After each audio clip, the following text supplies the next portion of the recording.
வணக்கம் நவஜோரட்டமரிகளை வாருங்கள். இனிய வணக்கம், மாலை உற்சாக வணக்கம். வணக்கம். வணக்கம் அன்பு உறவுகளே. பாமுகம் டிவி மற்றும் லண்டன் தமிழ் வானொலி உண்டாக நீங்கள் பார்த்தும் கேட்டுக்கொண்டு இருக்கின்றீர்கள். இன்றைய 665வது மகரந்த சிதறல் மிக அழகாக ஒரு சமூக போராளி என்று தன்னை அடையாளப்படுத்தும் ஒரு சமூக சேவையாளரோடு என்று நாங்கள் இடம் பிடித்திருந்தது. உண்மையாக நாங்கள் அவரை வரவேற்கின்றோம்.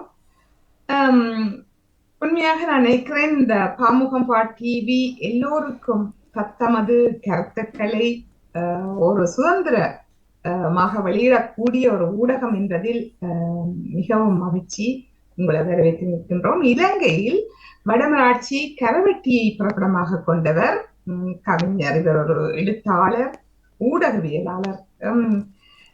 சிறு துளிகள், விண்மீன்கள் என்ற ஒரு போன்றவற்றின் ஒரு நிறுவனர் என்று கூறலாம்.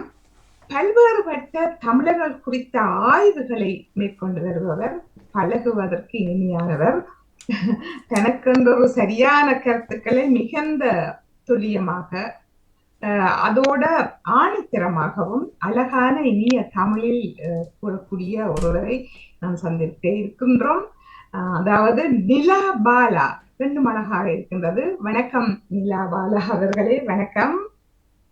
வணக்கம் நவஜோதி அக்கா, மிகவும் நன்றி. மிக சிறப்பான ஒரு அறிமுகத்தை என்னை பற்றி கொடுத்ததற்கு நான் முதலாவது உங்களுக்கு நன்றி சொல்ல கடமைப்பட்டிருக்கின்றேன்.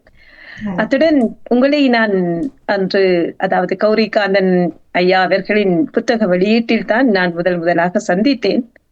அப்போதே உங்களது கருத்துக்கள் அல்லது உங்களை நான் பார்த்த போது உங்களது அந்த மெல்லிய மனம், உங்களை பற்றி எனது புரிதல் அல்லது எனது ஆசான் உங்களை பற்றி அல்லது உங்களோட குடும்பம் பற்றி சொன்ன அந்த விடயம் எனக்கு மிக பிடித்ததாக இருந்தது.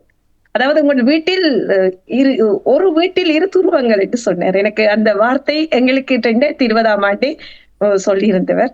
சோ அதை நான் நேரடியாக கண்டேன். நல்ல மனிதர்கள், பழகுவதற்கு இனிமையானவர்கள்.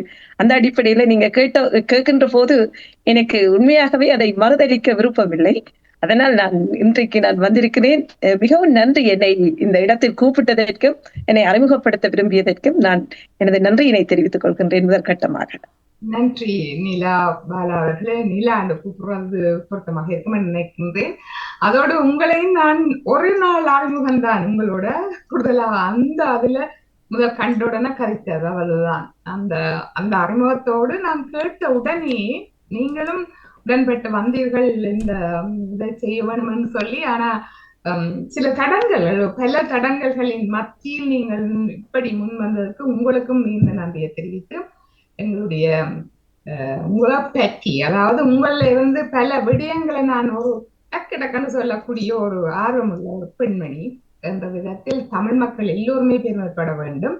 அந்த விதத்துல உங்களை பற்றியும் உங்களுடைய கிராமம் அந்த பின்புலத்தை பற்றியும் ஒரு கொஞ்சம் கூறினா எங்களோட உறவுகள் கேட்டுக்கொண்டு இருப்பார்கள். நிச்சயமாக அவர்களுக்கு உதவியாக இருக்கும் என்று நான் விரும்புகிறேன். நிச்சயமாக.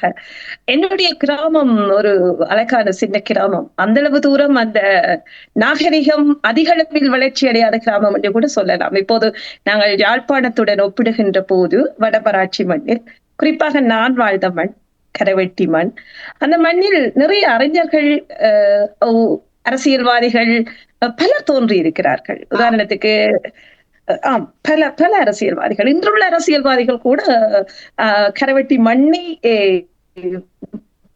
அதாவது அவர்களின் மூலவேராக கொண்டவர்கள் தான். நீங்கள் உதாரணத்துக்கு கஜேந்திரகுமாரை எடுத்துக்கொண்டாலும் சரி, சுமந்திரனை எடுத்துக்கொண்டாலும் சரி, அவர்கள் அனைவருமே கரவெட்டி மண்ணில் பிறந்த உடுப்பிட்டி, வடமராட்சி அந்த மண்ணை சார்ந்தவர்கள் தான். அது மட்டுமின்றி சிவத்தம்பியை எடுத்துக்கொண்டாலும் சரி, நீங்கள் அவரும் அதே மண்ணை சார்ந்தவர்கள் தான். நிறைய கலைஞர்கள், இலக்கியவாதிகள், தேடல் நிறைந்தவர்கள் கரவெட்டி மண்ணை பிறப்பிடமாக கொண்டவர்கள். அந்த மண்ணில் தான் நானும் பிறந்தேன். எனது இளமை காலம் நான் படித்தது ஞானசாரியர் கல்லூரி, ஒரு சின்ன பள்ளிக்கூடம் தான். இந்த வீட்டுல இருந்து ஒரு 5 நிமிஷம் கூப்பிடு தூரத்துல இருக்கிற பள்ளிக்கூடம். அந்த பள்ளிக்கூடத்துல 5ஆம் வகுப்பு வரைக்கும் படிச்சேன் நான். அதுக்கு பிறகு மெதடிஸ்த பெண்கள் உயர்தர பாடசாலை, அதாவது பருத்தித்துறையில் இருக்கின்ற பெண்கள் கல்லூரியில் கல்வி கற்றிருந்தேன். படிக்கின்ற போதே எனக்கு எல்லாத்திலும் விருப்பம். அது விருப்பம்னு சொன்னா நான் எல்லாத்திலும் முன்னுக்கு வரணும் என்ற ஒரு ஆசை இருக்கிறது. அது இயல்பாகவே இருக்கிற ஆசை என்றுதான் நினைக்கிறேன். எனது ஏ லெவல் மட்டும் நான் மெரிடிஸ்த பெண்கள் உயர்தர பாடசாலையில் தான் கல்வி கற்றேன். எனது வர்த்தகத்துறையில் நான் கல்வி கற்றேன். வர்த்தகத்துறையில் கல்வி கற்று எங்களுக்கு எக்ஸாம் வந்து ஒரு மாதம் பிந்தி நடந்தது. நான் 1996 பட்ச். ஆனா இந்த அன்றைய காலத்தில் அந்த இடப்பெயர்ச்சி, அதாவது யாழ்ப்பாணம் அடிப்பாடை நடந்தது. எங்களோட பட்ச் தான் அந்த கிருஷாந்தி என்ற பிள்ளை கூட. அதாவது உங்கள் அனைவரும் மறைந்திருப்பீர்கள். அந்த எங்களோட பச்மேட்கள் தான் எக்ஸாமுக்கு போற போது அதாவது அவர் கொல்லப்பட்டது. ஆகவே அது மாதிரி ஒரு நெருக்கடியான காலகட்டத்தில் தான் நாங்கள் அங்கே கல்வி கற்றோம். எங்களது ஏ லெவல் முடிஞ்சவுடன் எனக்கு யூனிவர்சிட்டி கிடைச்சது. ஆனாலும் அன்பார்ச்சுனேட்லி நாங்கள் பெண்கள் கூட எங்களோட வீட்டுல. சோ அந்த திருமணம் என்பது எனது தந்தையார் பேசி, உங்களுக்கு தெரியும் அங்க இருக்கிற ஒரு கலாச்சாரம் அந்த அந்த மாதிரி தான் இருக்குது. அதை நான் சரி பிள்ளை ஆர்கியூமெண்ட் கொண்டுக்கும் வரையில, பட் அந்த கலாச்சாரம் அப்படித்தான் இருக்குது. அதை அங்க ஒபே பண்ண வேண்டியதும் எங்களோட கடமை என்று தான் நான் நினைக்கிறேன். ஏன்னா ஒரு சமூக பண்பாட்டை மீறுவது என்பது அது எனக்கு அது சரியா தெரியலன்றதான் என் பார்வை. சில வேளை மற்றவைக்கு வித்தியாசமா இருந்தாலும் எனக்கு அந்த பண்பாடு பிடிச்சிருக்குது. சோ அந்த அடிப்படையில நான் திருமணம் ஆகி, அதாவது யூனிவர்சிட்டிக்கு போக்கு முன்னாடியே, ரிசல்ட் வரக்கு முன்னாடியே திருமணம் நிச்சயமிக்கப்பட்டு உறவினர் தான் திருமணமாகி பிரான்சுக்கு வந்து 3 நல்ல குழந்தைகள் இருக்கிறார்கள். இப்போது பெரிய பிரித்தானியாவில் ஒரு பெண்ணாக வாழ்ந்து கொண்டு வருகிறேன். பிள்ளைகள் 3 பெரியவர்கள். அவர்கள் தங்கள் பணிகளை செய்கின்ற அளவிற்கு வளர்ந்து விட்டார்கள். ஆகவே நான் எப்போதுமே இந்த போராட்டத்தின் மீதும் மக்களின் மீதும், அதாவது நான் போராட்டம் என்று சொல்றதை தாண்டி இந்த ஈழத்தமிழர்களுக்கு ஒரு விடுதலை வேண்டும், இந்த ஈழத்தமிழர்கள் ஏதோ ஒரு காரணத்துக்காக ஒடுக்கப்படுகின்றார்கள் என்பதை வந்து நான் ஆழமாக நம்பி இருக்கிறேன். அதை நம்பி இப்பவும் நம்புறேன். ஈழத்தமிழர்களுக்கு ஒரு விடுதலை வேண்டும் என்றதுல எனக்கு எந்த மாற்று கருத்து கிடையாது. சோ அந்த அடிப்படையில நாங்கள் 2009ஆம் ஆண்டு இந்த பாராளுமன்ற சதுக்கத்துக்கு முன்னாடி என்னுடைய பிள்ளைகள், சின்ன குழந்தைகள், அவர்களை அழைத்து கொண்டு போவது வழக்கம். அப்போது நான் பிபிசியில வந்து பேட்டி எடுத்துச்சு இங்கிலீஷ் சேனல். நான் சொன்னேன், தமிழீழம் கிடைக்கும் வரைக்கும் இந்த ரோட்ல தான் நான் நிக்க போறேன் அப்படின்னு சொன்னேன். அது அன்பார்ச்சுனேட்லி அது இதண்டி இல்லாம போயிட்டு, அப்ப நாங்க வளமையா பிள்ளைகளை கூட்டிட்டு போற வழியா பிள்ளைகள் பிறகு கேட்டுச்சுன்னா, நம்ம என்ன தமிழீழம் எடுத்துட்டீங்களோ, நீங்கள் இப்ப போறீங்க, என்ன பிரச்சனை? இல்லையா, அதெல்லாம் இதா போயிட்டுதுன்னு சொல்லிட்டு அப்பவே நான் என் பிள்ளைகளுக்கு சொன்னேன், இந்த கோர்ஸுக்காக நான் போராடுவேன். அதாவது நாங்கள் எங்கள் அறிவியல் ரீதியாக, வரலாற்று ரீதியாக, பண்பாட்டு ரீதியாக அந்த மண்ணில் வாழ்ந்த மக்கள் என்ற அடிப்படையில், அந்த மண்ணிற்கு சொந்தக்காரர் என்ற அடிப்படையில், அந்த மண்ணில் எமக்கும் பங்குண்ட அடிப்படையில் நாங்கள் இந்த உரித்தை கேட்க உரித்துடையவர்கள் என்று எனக்கு ஆழமான ஒரு நம்பிக்கை. அதே தொடர்ச்சியான பணித்திட்டங்கள், மக்களுக்கான சமூக சேவைகள் செய்து கொண்டிருக்கிறேன். அது ஒரு பார்ட், இத பொலிட்டிக்கல் சைட். அண்ட் அகைன் சமூக சேவை சார்ந்து பாத்தீங்கன்னு சொன்னால், இந்த உணவை வீணாக்க கூடாதுன்ற ஒரு கன்செப்ட் எனக்கு எப்பவுமே சின்னல இருந்தே இருக்கிற ஒரு விடயம். அதுக்காகத்தான் இந்த விண்மீன்கள் என்ற ஒரு அமைப்பை அன்றைய காலத்தில் உருவாக்கி, அதாவது சாப்பாட்டு அமைப்புகள் நீங்கள் உருவாக்கி கொண்டு வாரீங்கள். ஆனால் நீங்கள் ஒரு நீண்ட அறிமுகத்தையும் கூறி அதை தொடர்ந்து செய்வதால் எனக்கு மிகவும் சுலபமாகவும் இலகுவாகவும் இருக்கிறது உங்களோட கலந்துரையாடுவது. உங்களுடைய அந்த இது சிறு துளிகள், விண்மீன்கள், அந்த கருத்து, அதன் நோக்கம் என்ன? அது முக்கியமான ஒரு விடயமாக நான் பார்க்கிறேன். அது என்ன சிறு துளிகள், அது என்ன, அதன் நோக்கம் என்ன, அதன் அமைப்பு, அதை பற்றி கொஞ்சம் விவரமா கூற முடியுமா?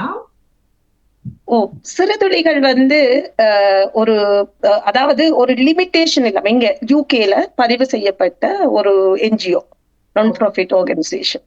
சோ அது என்ன நோக்கம் என்னன்னு சொன்னா, அதுக்குள்ள ஒரு விடயத்தை மட்டும் நான் கவனத்துல கொள்ளல, நான் என்று சொல்லல, அது எங்களோட டீம் வந்து கவனத்துல கொள்ளையில அதுல வந்து பெண்கள் சார்ந்த பெண்களுக்கான வேலை திட்டங்களுக்கான ஊக்குவிப்புகள் அல்லது அவர்களுக்கான ஒரு விழிப்புணர்வுகள், அவர்களுக்கான உதவி வழங்கல்கள், அவர்களுக்கு உதவிகள் வேண்டும் என்ற போது கொடுக்கிற அறிவுரைகள், குறிப்பாக நாங்கள் அறிவுரைகள் சார்ந்துதான் அதிகளவான பணிகளை நாங்கள் மேற்கொண்டு வருகின்றோம். ஏனென்றால் எனக்கு வேறு ஒருத்தர்கிட்ட பணம் வாங்கி இன்னொருத்தருக்கு கொடுக்கறதுல உடன்பாடு கிடையாது.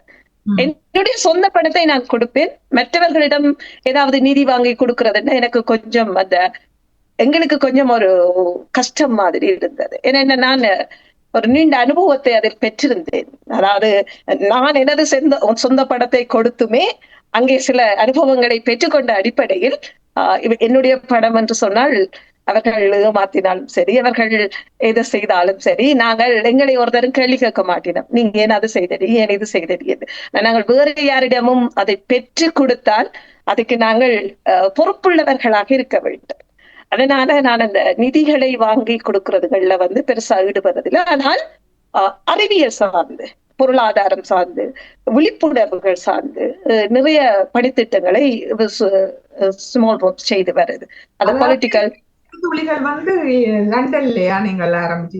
அந்த ஆர்கனைசேஷன் லண்டன்ல தான் இருக்குது.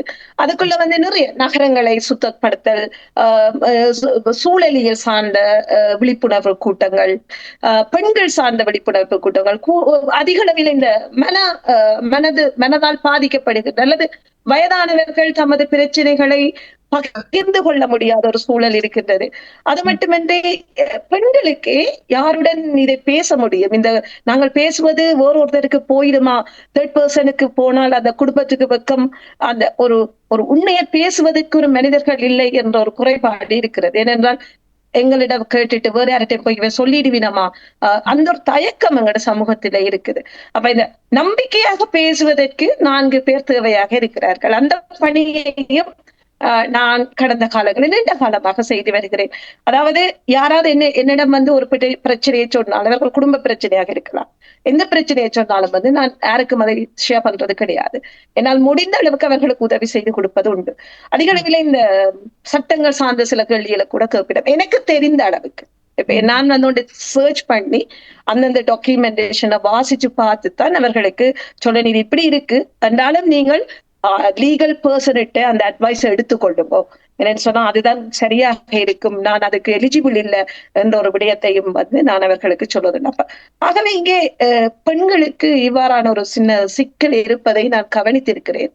அது சார்ந்து என்னுடைய வேலை திட்டங்கள். மற்றது பொருளாதாரம் சார்ந்து, அதாவது இந்த ப்ரொஜெக்ட் எழுதுறது, ப்ரொஜெக்ட்ஸ் ஏதாவது ஹெல்ப்புக்கு எப்படி ப்ரொஜெக்ட்ஸ் எழுதுறது, எப்படி அதை நாங்கள் மற்றவைக்கு பிடிச்ச மாதிரி எக்ஸ்பிளனேஷன் பண்றது, அதுக்குள்ள என்ன முக்கியமான விடயங்களை நாங்கள் உள்ளடக்க வேண்டும், இவ்வாறான அறிவியல் சார்ந்த விடயங்களைத்தான் நான் அதிக அளவில் நீண்ட காலமாக செய்து கொண்டு வருகிறேன். அது மிகப்பெரிய ஒரு உண்மையாக ஒரு பாராட்ட வேண்டிய ஒரு விடயம். பெண்களுக்காக வேண்டி இப்ப உங்கள் போன்றவர்கள் எல்லாரும் தங்களுடைய குடும்பம் தாங்கள் அப்படி என்று சொல்லும் பொழுது அப்படித்தான் அதிகமானவர் இருக்கீங்களா. ஆனா நீங்கள் குறிப்பிட்ட பல்வேறு சேவைகளை செய்வது இது இந்த முதலாவது சிறுதொழிகள் பற்றிய ஒரு விளக்கம் இல்லையா? அதால பெண்களை பற்றி குறிப்பாக பெண்கள் பற்றி குறிப்பிடாது தங்களுடைய மனதில் இருக்கிறது சொல்றதுக்கு அது ஒரு முக்கியமான விடயத்தை நீங்க குறிப்பிட்டிருந்தீர்கள். அது உண்மையாக என்கிற பெண்களுக்கு தேவை. பல பெண்கள் தங்களுக்குள்ளேயே வைத்திருந்து சில வேதனைகளை அடைந்து கொண்டிருக்கின்றார்கள். இந்த வேளையில நான் ஒரு மிக விரைவில் பெண்கள் மகளிர் தினமும் கொண்டாட இருக்கின்றார்கள். அப்ப அதுக்கும் உங்களுக்கு ஆயுதங்கள் எல்லாம் இருக்குமென்னு நினைக்கின்றேன். இந்த நீங்கள் குறிப்பிட்டது போன்று இந்த பழைய வயது போனவர்கள் தங்களுடைய உள்ள கிடக்கைகளை வெளிப்படுத்த முடியாத இருக்கின்ற வேளையில இளையவர்களுக்கும் இதே பிரச்சனைகள் இருக்கு. இப்ப இளையவர்களே புரிய முடியாத ஒரு விடயம் ஒன்று பெற்றோருக்கும் பிள்ளைகளுக்கும் வருகிறது. அதை பற்றியும் நீங்கள் உங்களுடைய அனுபவத்திலே இருந்த அறிவியதும் மிக முக்கியமான காலத்திலிருந்து அந்த விடயத்துல நான் மிக அண்மையில் நான் கேள்விப்பட்டேன். ஒரு வருடத்தில் 63 தற்கொலைகள் கனடாவில் இடம்பெற்றதாகவும் அதில் பெண் பிள்ளைகள், அதாவது 28 வயதுக்கு குறைந்தவர்கள். ஆச்சரியமாக தான் இருக்கும். நான் மிகவும் வேதனைப்பட்டேன். இப்படியான விடயங்கள் எல்லாம் வருகிறது. அப்ப உங்கள் போன்றவர்கள் இப்படியான அமைப்புகளை வச்சு இங்குள்ளவர்களுக்கு எனக்கு இங்கு தெரியவில்லை. நான் கனடாவை பற்றி அந்த அங்க கூடுதலாக கேள்விப்பட்டேன். நான் இத ஆக்கப்பூர்வம் நாங்களும் அதை சொல்லும் பொழுது மிக தெளிவாக இருக்க வேண்டும். அது உறுதி செய்த நிகழ்வாக இருக்க வேண்டும் இல்லையா? அந்த வகையில சொல்றேன். இது ஒரு நல்ல விடயம். அதான் சொல்றேன், இளையவர்களுக்கு நீங்கள் இப்படியானதால முன்னெடுக்க வேண்டும். மேலும் அடுத்து உங்களுடைய விண்மீன்கள் அதை பற்றி சொல்லுங்கள். அது என்ன மாதிரியான விண்மீன்கள்? அதாவது உணவை வீணாக்க கூடாது என்கின்றதான் அது மெயின் கன்செப்ட். அந்த கன்செப்ட் நாங்க அதிக அளவில் இலங்கையில தான் செய்து கொண்டு வந்து நாங்கள் அன்பார்ச்சுனேட்லி ஒரு சர்டன் பீரியடுக்கு பிறகு ஏன்னா அந்த விண்மீன்கள்ல பணியாற்றினவர்களுக்கு ஒரு நிதி பங்களிப்பு செய்ய வேண்டிய ஒரு சூழல் இருந்தது. ஒரு பெரிய அமௌண்ட் 4 பேரோ 5 பேரோ வேலை செய்ய சிலருக்கு அதுல பங்களிப்பு செய்ய வேண்டியிருந்தது. அப்போ என்னுடைய வருமானத்தை வைத்து அதை செய்யக்கூடியதாகவும் இருக்கவில்லை. அங்கே நான் தெரிவு செய்தவர்களும் அது சரியானவர்களாக இருக்கவில்லை என்றுதான் நான் கருதுகிறேன். நான் யாரையுமே தவறு சொல்ல விரும்பவில்லை. ஏனென்றால் ஒரு மிஸ்டேக் நடந்தால் அது நாங்கள் தான் பொறுப்பெடுக்கணும். நாங்கள் மற்றவர்களை சாட்டுவதில் எனக்கு உடன்பாடு கிடையாது. ஆகவே எங்களுடைய அறியாமை, குறிப்பாக என்னுடைய அறியாமை அந்த ஸ்ட்ரக்சரை சரியாக வளர்க்கவில்லை என்கின்ற ஒரு கவலை இருக்குது. ஆனா இதுக்கு பிறகு அந்த சிவகுருஜி நினைவில் இருந்த ஒருத்தர் அவர் செய்கிறவர், நான் அதை பார்க்கிறேன். நான் அந்த ஃபுட் வேஸ்ட் பண்ணக்கூடாது என்று ஒரு கொண்டு செய்கிறவர். நான் இது ஒரு 2016-17 இருந்து நாங்க இதை செய்த நாங்கள். அன்பார்ச்சுனேட்லி ஆஃப்டர் 2019 எனக்கு இதுல அவ்வளவு கனெக்ஷன் இல்லை.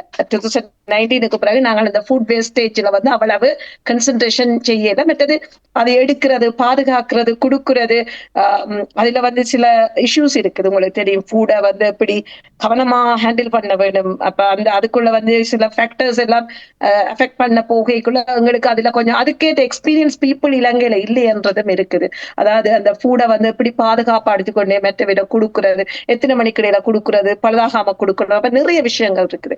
ஏன்னா நாங்க மெயினா அதுல அட்வொகசி பண்ணினது என்னன்னா, இந்த நிகழ்வுகளுக்கு, குறிப்பாக இந்த நல்ல திருமண விழாக்களாக இருக்கலாம் அல்லது என்ன விழாவாக இருந்தாலும் நீங்கள் அளவாக உணவுகளை தயாரியுங்கள், ஃபுட் வேஸ்ட் பண்ணாதீர்கள். ஏன்னா இந்த உலகத்துல சாப்பிடாம இருக்கிற மக்களின் எண்ணிக்கை மிக அதிகம். சாப்பிடுற மக்களின் சாப்பிடாம இருக்கிற மக்களின் எண்ணிக்கை தான் மிக அதிகமாக இருக்குது. ஒரு நேரம் சாப்பாடு இல்லாம இருக்கிறவர்கள் பலர் இருக்கிறார்கள். ஆகவே இந்த உணவை நாங்கள் எறிவது அல்லது அதனை வீணாக்குவது என்பது எனக்கு ஏற்றுக்கொள்ள முடியாத ஒன்று. நான் ஈவன் இங்க கூட ஹோட்டலுக்கு சாப்பிட போனா கூட எனக்கும் அது பிடிக்காது. ஆமா, நேர்த்தி எல்லாம் பார்சல் பண்ணி கொண்டு வந்துடுவேன். அந்த பிள்ளைகளுக்கும் அந்த பழக்கம் இருக்கு. அவையும் சரி எல்லாம் ஒண்ணா போட்டு கட்டுக்கோ கொண்டே சாப்பிடுவோம். அந்த மாதிரி பழக்கம் தான் இருக்குது. நீங்கள் அந்த இங்க இருக்கிற இளங்குழந்தைகள் பற்றி பேசினீர்கள். இதுல நாங்க மிக முக்கியமாக கவனிக்க வேண்டிய ஒரு விடயம், இங்க இருக்கிற அவேர்னஸ் இருக்கவே வேணும். இங்க இருக்கிற குழந்தைகள், உதாரணமாக 12 வயதுல இருந்து டீனேஜுக்குள்ள உள்ள பிள்ளைகள் கூட ஸ்ட்ரெஸ், அதாவது ஒரு மனநலவில பாதிக்கப்படுற அளவுக்கு விடயங்கள் இருக்குது. குறிப்பா அது தொடர்ந்து யூனிவர்சிட்டி வரையும் போகுது. என்ன பிரச்சனை என்று சொன்னா, அவைகளுக்கு அந்த குழந்தைகள் இங்க ஒரு சமூக சூழல் வித்தியாசமா இருக்கு. எங்கட சமூகத்துக்கும் ஈழத்தமிழர்கள் சமூகத்துக்கும் இங்குள்ள சமூகத்துக்கும் அந்த ஒரு இடைவெளி இருக்கு. அவர்கள் இந்த 2 கல்ச்சருக்குள்ளே கஷ்டப்படினா, ஈழத்தமிழர்கள் இந்த கல்ச்சருக்குள்ள வாழ்றதா இல்ல ஃபாரின் கல்ச்சருக்குள்ள வாழ்றதா இல்ல ரெண்டையும் மிக்ஸ் பண்றதா? அந்த மிக்ஸ் பண்றது எங்க மிக்ஸ் பண்றது, இந்த நேரத்துக்கு மிக்ஸ் பண்றது, அதுல அவர்களுக்கு ஒரு சரியான குழப்பம் இருக்கு. இதை சொல்லுவோம் நாங்க அந்த மாற்றத்துக்கான அந்த சூழலுக்குள்ள வாடிவேன். ஒன்றில இன்னொன்றுக்கு மாறுகினம். அப்ப அந்த மாற்றத்தை 2 மாற்றத்தையும் அடாப்ட் பண்ண மாட்டாத ஒரு சூழல் அதிகளவான ஈழத்தமிழ் குழந்தைகளுக்கு இருக்குது. இது குறித்த விழிப்புணர்வு பெற்றோருக்கு எவ்வளவு இருக்குன்னு தெரியாது.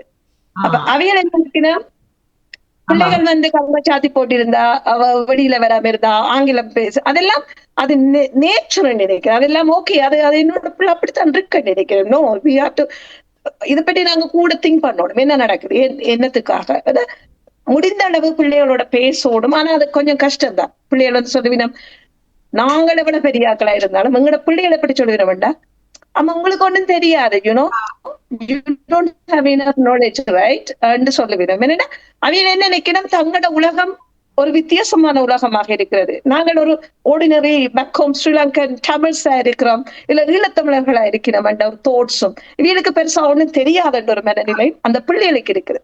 அது பிள்ளையுமே நாங்க சொல்லிடாது. அந்த அந்த அந்த மாதிரி ஒரு எண்ணத்தை நாங்கள் தான் உருவாக்குறோம் எங்களோட பிள்ளைகளுக்கு. அந்த மாதிரி ஏன்னா நாங்கள் ஈழத்தமிழர்களின் பெருமைகளை பேசுவதற்கு பதிலாக, ஈழத்தமிழர்களின் கண்டுபிடிப்புகளை பேசுவதற்கு பதிலாக, ஈழத்தமிழர்களின் ஒற்றுமையை பேசுவதற்கு பதிலாக, அல்லது ஈழத்தமிழர்களின் வெற்றிகளை பேசுவதற்கு பதிலாக அதிக அளவில் எங்களுக்குள்ள இருக்கிற பிரச்சனைகளை தான் பிள்ளைகளுக்கு முன்னாடி எக்ஸ்போஸ் பண்றோம். நாங்கள் நல்ல விடயங்களை பிள்ளைகளுக்கு சொல்லுவது மிக குறைவு. அது இதுல இன்னொரு முக்கியமான விடயம் இருக்கு. ஈழத்தமிழர்கள் என்ற ஒரு தேசிய இனம் ஒரு ஒரு ஒரு போராட்டத்தை சந்திச்சு அந்த போராட்டத்தில் ஒரு தோல்வி அடைஞ்ச ஒரு சமூகமாக மாறினதும் இந்த இன்றைய இளம் சமுதாயத்துக்கு அது ஒரு மிகப்பெரிய ஒரு ஒரு ஒரு இந்த இவர்களுக்கு ஒன்றும் தெரியாது, இவர்கள் தோற்பதற்கே பிறந்தவர்கள் என்ற மாதிரி அந்த பிள்ளைகளுக்கு அப்படி ஒரு மனநிலை உருவாக்கப்பட்டு விட்டது. அப்ப இதை ஹேண்டில் பண்றதுக்கும் நிறைய படிச்சவர்களுக்கு அந்த மாதிரி ஒரு தோட்ஸ் வரணும். அந்த தோட் ப்ராசஸ் வேற விதமா வரணும். எங்களோட பெருமைகளை பற்றி பேசணும். ஈழத்தமிழர்கள் என்ன சாதனை செய்தார்கள், என்ன மாதிரி அந்த அந்த நாட்டில இருந்து வந்து இங்க எப்படி வாழ்கிறார்கள், இங்க எக்கனாமிக்கலி எவ்வளவு ஸ்டேபிளா வந்திருக்கணும், வெறும் ஒரு சூக்கேஸ் பெட்டியோட வந்த ஒரு அம்மா அப்பா இன்றைக்கு எப்படி வாழின, பொருளாதார ரீதியாக இருக்கலாம், அல்லது மருத்துவத்துறையாக இருக்கலாம், சுகாதாரத்துறை எதுவாக இருப்பினும், வர்த்தகத்துறையாக இருக்கலாம், அவர்கள் எவ்வாறு தம்மை தகவமைத்துக் கொண்டிருக்கிறார்கள். அந்த பெருமையை அந்த பிள்ளைகளுக்கு கொடுக்கறதுல எங்களோட பேரண்ட்ஸ் கொஞ்சம் கிடைக்கணும்னு நினைக்கிறேன். நிலா, நீங்க கூறுவது எல்லாமே நான் ஏற்றுக்கொள்கிறேன். ஆனால் இன்றைய இளம் பிள்ளைகள் அதாவது பெற்றோர்களே குடும்பங்களே கதைக்கிறார்களா? ஒருவரோடு ஒருவர் கதைக்கக்கூடிய தாய் தகப்பனே ஒருவர் வேலையை போடுவார், பிசி பிசி என்னோட வேலையும் வீடும், மற்றது பிள்ளைகளை பாடசாலையை கொண்டு போறது வாரது, அவைகளுக்கு மற்ற இதுகளெல்லாம் சொல்றது. பிள்ளைகளோட நாங்கள் கதைக்கிறதே குறைவு, நான் உட்பட. ஆனா அவர்கள் யூனிவர்சிட்டி போன பிறகு, அவர்கள் படிச்ச பிறகு, அவர்களோட எங்களுடைய நாட்டு பிரச்சனை அவைகளுடைய நிலைமைகள் அங்க வேற மாதிரி மாறிடுது இல்லையா? அங்க யூனிவர்சிட்டி போன பிறகு உங்களுக்கும் தெரியும், நாங்கள் இங்க பல விடயங்களை கேள்விப்படுறோம், நாங்கள் கண்ணால பார்க்கிறோம். அவர்களுடைய நிலைமைகள் வேற வேற இதுகள் யூனிவர்சிட்டி போன பிறகு மேற்படிப்பு நீங்க சொல்ற மாதிரி அந்த வயதுக்கு மேற்பட்டவர்கள் வேற விதமாக மாறிடுவார்கள். அதற்கு பிறகு வேற விதமான பிரச்சனைகள், அவர்களுக்கும் வாழ்க்கை இருக்கிறது, அவர்கள் நல்லா முன்னேறார்கள், அதுல எந்த வித சந்தேகமும் இல்லை. ஒரு ஜெனரேஷனை விட்டு அடுத்த ஜெனரேஷன் அதுக்கு மேற்படியாக அவர்கள் முன்னோக்கி கொண்டுதான் இருக்கிறார்கள். ஆனா நாங்கள் தான் பிளவுறோமோ தெரியல, பிளவுட்டமோ தெரியல. நாங்கள் பள்ளிக்கூடத்துக்கு கொண்டு போனதும் அதுக்கும் இதுக்கும் அந்த டான்ஸுக்கும் அதுவும் தான் செய்தேன். அதுதான் பிரச்சனை.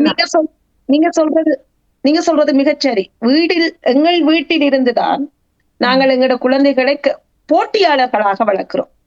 அதாவது ஒவ்வொரு விடயத்துக்கும் நாங்கள் போட்டி மனப்பான்மையில் வளர்க்கிறோம். அதாவது அது அங்க மிகப்பெரிய ஒரு எங்களுக்கே அது தெரியல. நாங்கள் ஒரு போட்டியில் இந்த குழந்தைகளை வளர்க்கிறோம். இந்த போட்டி நாளைக்கு அது ஒரு பெரிய பொறாமையாக மாறக்கூடிய வாய்ப்பு இருக்கிறது என்பதனை நாங்கள் மறந்து விடுகின்றோம். அப்ப இது யாருடைய தவறு என்றால் நிச்சயமாக வீட்டில் இருப்பவர்களின் தவறுதான்.